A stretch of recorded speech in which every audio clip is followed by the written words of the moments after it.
Hey King, welcome back to Acquaint by Aaron. My name is Aaron, and on this channel I endeavor to help men get better acquainted with themselves on this journey of becoming adults as I go on my own journey of discovering who I am in this transition to adulthood.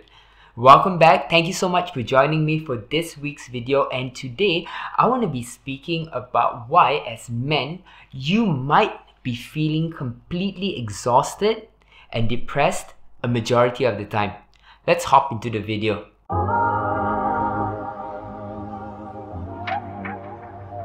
So the inspiration behind this video started about 4 weeks ago. So I woke up on what I believe was a Tuesday morning feeling completely drained and exhausted after getting a good night of 6 to 7 hours of sleep. So you see, Kayla is coming up on 4 months now, and earlier when she was just born, maybe a couple of weeks or 1 or 2 months old, she was waking up close to 3 or 4 times a night. But now as she grows and she stabilizes, she's barely waking up in the middle of the night, maybe once or twice max. And even so, Mandy has sort of taken charge to kind of feed her in the middle of the night, which means that I'm getting a solid 6 to 7 hours of sleep. But still, I wake up feeling like a zombie and completely drained, and worst of all, I was dreading how I was going to start my day. So I took a step back and I really started thinking about men in the earlier part of the century, or maybe in the previous millennium.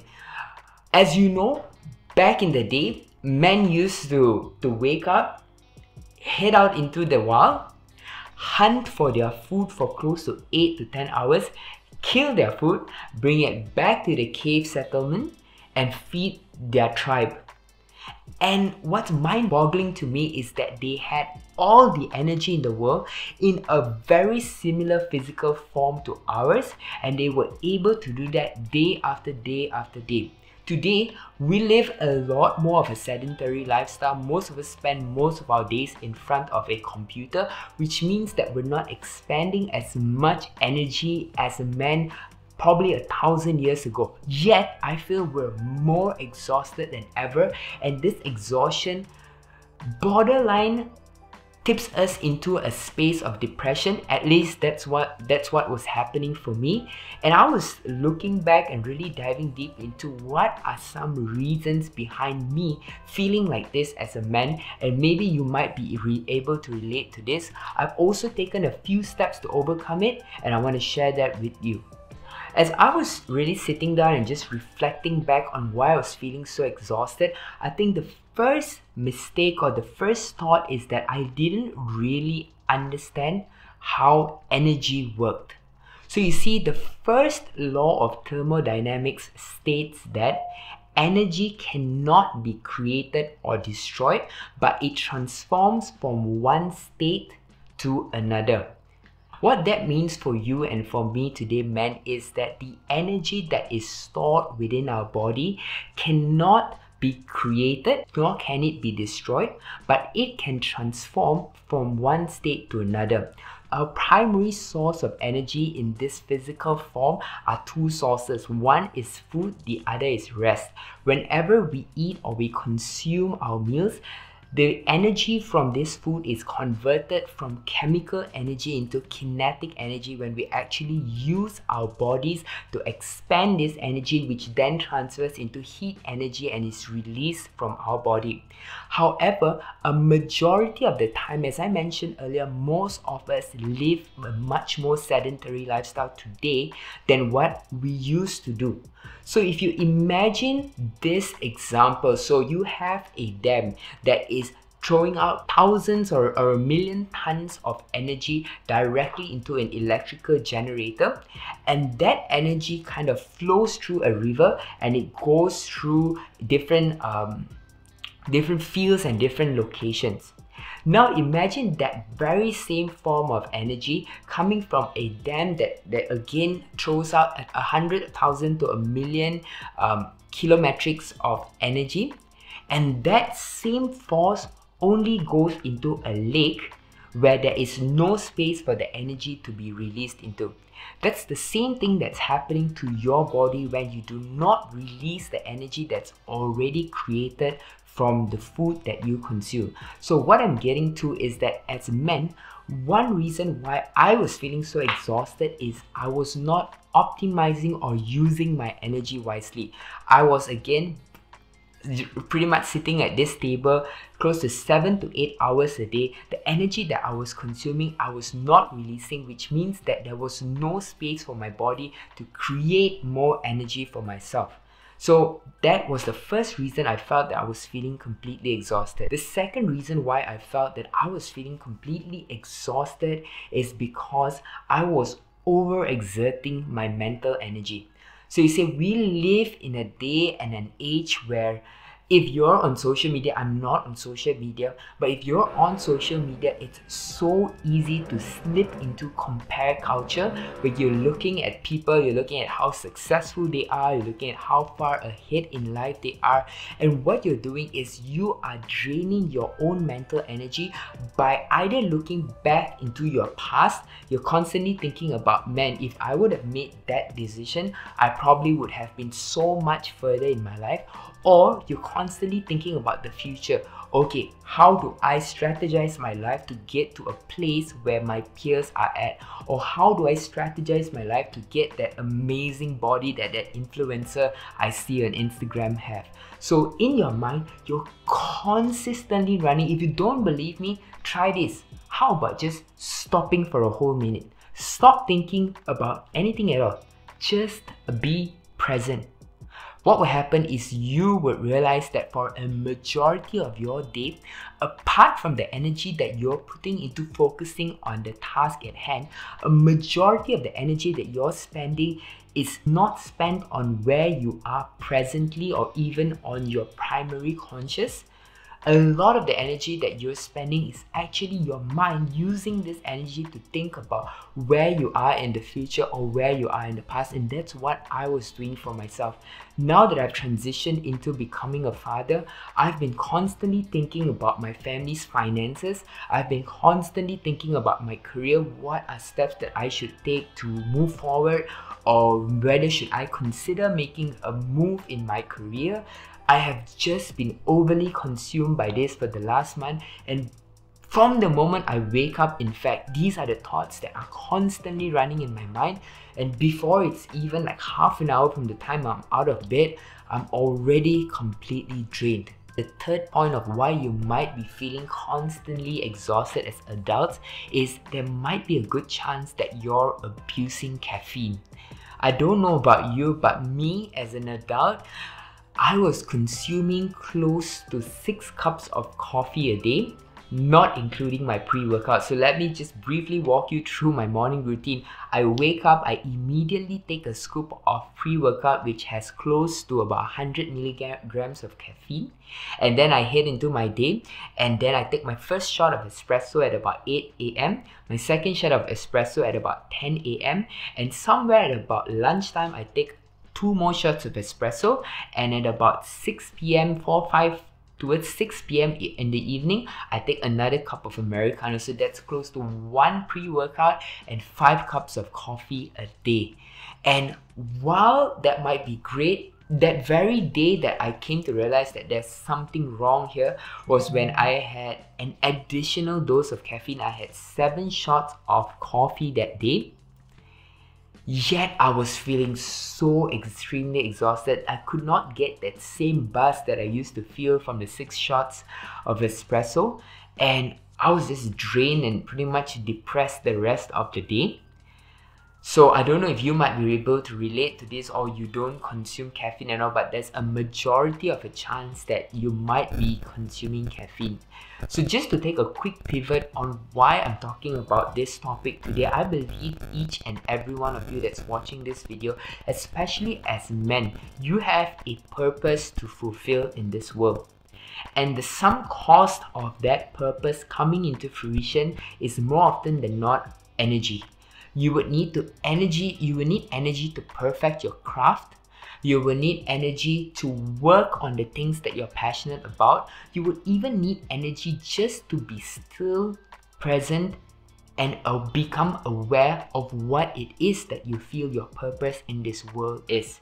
And so from that point earlier this month, I've made 3 drastic changes in my life that has helped me transition from this place of being completely exhausted. I'm not saying that I'm not anymore. I'm still occasionally tired, but it's been getting a lot better, and I hope these 3 ideas help you too. So the first step that I've taken again is to become a lot more conscious of how energy works.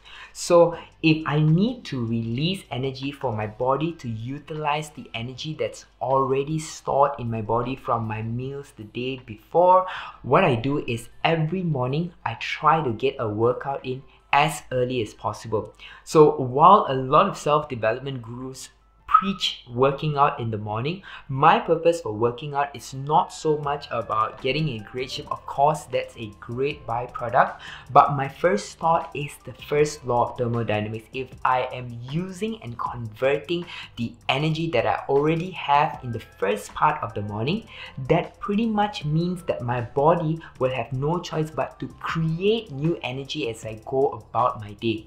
So my first thought is that as men, I would recommend you to get a quick workout in first thing you wake up. Maybe if you need like a little bit of a stimulant, maybe take 1 cup of coffee. But the moment you wake up, get a shower, put some clothes on, go and get a workout. Trust me, you would feel a lot more energetic throughout the day.